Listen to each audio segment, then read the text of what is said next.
La guerra de Vietnam, la guerra que Estados Unidos no pudo ganar. Hoy, en Cuadernos de la Historia. La guerra de Vietnam, menudo tema. Es el conflicto que le demostró al mundo que ni siquiera la mayor superpotencia es invencible. Fue, a la vez, una guerra de independencia, una guerra civil y, por supuesto, un escenario clave de la Guerra Fría. ¿Cómo pudo pasar algo así? Pues vamos a desgranarlo. Esta es la pregunta, la que va a guiar todo nuestro análisis. ¿Cómo es posible que lo que se planteó como una demostración de fuerza se convirtiera en un símbolo de los límites del poder militar? Para entenderlo, tenemos que rebobinar, y bastante, mucho antes de que llegaran los estadounidenses.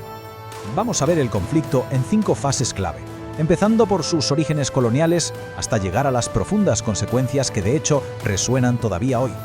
Y es que es así. Para entender Vietnam hay que olvidarse un momento de los marines y viajar a la Indochina colonial francesa. Ahí empezó todo. A ver, un repaso rápido. Siglo XIX, Francia coloniza la región que se conocerá como Indochina. Pasan las décadas, llega la Segunda Guerra Mundial y Japón ocupa la zona, lo que deja al poder francés, lógicamente, muy debilitado. Y esa es la ventana de oportunidad que aprovecha un tal Ho Chi Minh para declarar la independencia de Vietnam en 1945. ¿Qué pasa? Que Francia no se rinde, quiere recuperar su colonia, y eso desata la Primera Guerra de Indochina. El resultado final, una derrota francesa y un país partido en dos. Y aquí aparece el actor clave de esta primera etapa, el Viet Minh. Ojo, no era solo un grupo comunista, Era un frente de liberación nacional muy amplio que mezclaba la lucha por la independencia con una auténtica revolución social. Y su líder, Ho Chi Minh, se convirtió en el padre de la nación. El punto de inflexión fue esta batalla. Francia pensó que podía tenderle una trampa al Viet Minh, pero, vamos, les salió el tiro por la culata. La derrota francesa fue total y, sobre todo, simbólicamente devastadora. Le demostró al mundo entero que el colonialismo europeo tenía los días contados. Y claro, con Francia fuera de juego, se abría la puerta a una nueva potencia. Después de que Francia se retire, el conflicto se transforma. Ya no es una guerra anticolonial, sino que se convierte en una guerra civil, pero dentro de la lógica global de la Guerra Fría. Y esta es la idea que obsesionaba a Washington, la famosa teoría del dominó. No veían Vietnam como un problemilla local, no, lo veían como la primera ficha de un dominó que, si caía en manos del comunismo, arrastraría a Laos, a Camboya, a Tailandia y amenazaría todo el equilibrio de poder mundial. Una teoría que, aunque fue muy influyente en su momento, hoy en día es muy criticada. Así que, con esa idea en la cabeza, Estados Unidos apoya un régimen en el sur, liderado por Ngo Dinh Diem. El problema: su gobierno era autoritario, corrupto y no conectaba para nada con la población. Este vacío de legitimidad fue el caldo de cultivo perfecto para que naciera una nueva insurgencia, el Vietcong, que por supuesto recibía apoyo logístico desde el norte. El paso definitivo hacia la guerra total llega en 1964, un supuesto ataque de lanchas norvietnamitas a destructores de Estados Unidos. Un incidente bastante confuso y polémico, por cierto, pero sirvió de excusa perfecta. El Congreso le dio carta blanca al presidente Johnson para usar la fuerza y la guerra se desató ya a gran escala. Bueno, pues Estados Unidos entra en Vietnam con toda su maquinaria, confiando en su superioridad tecnológica, que era abrumadora, pero se encontró con una forma de luchar para la que sencillamente no estaba preparado.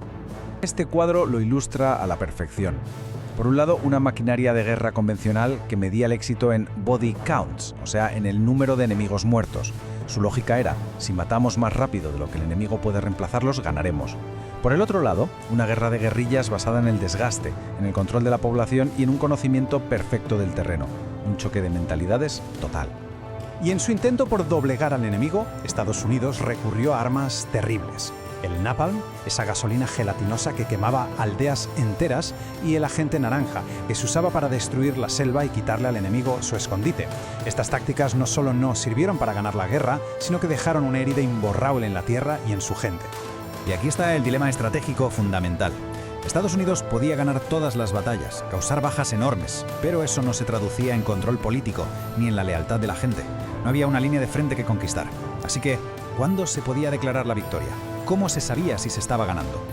Y entonces llega el año que lo cambia todo, 1968, un año en que la guerra da un vuelco, pero no tanto en el campo de batalla, sino en la mente de la gente en Estados Unidos. Para que nos hagamos una idea, a finales de 1967, el discurso oficial era de un optimismo rotundo. El general al mando aseguraba que la victoria estaba a la vuelta de la esquina. Nadie, absolutamente nadie, se esperaba lo que iba a pasar. Aprovechando el Año Nuevo lunar, el Tet, el Vietcong y el ejército norvietnamita lanzan un ataque sorpresa simultáneo en docenas de ciudades, si hasta llegaron a asaltar la mismísima embajada estadounidense en Saigón.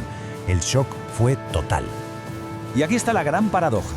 En términos puramente militares, la ofensiva fue un desastre para los atacantes. Sufrieron pérdidas enormes. Pero, y este es un gran pero, políticamente fue una victoria demoledora.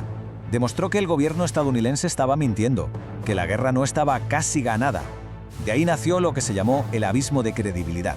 A partir de la ofensiva del Tet, todo se acelera en casa.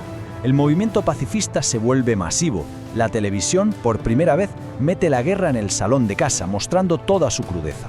Y cuando salen a la luz masacres como la de My Lai, donde soldados de EEU asesinaron a cientos de civiles indefensos, el apoyo a la guerra se desploma por completo.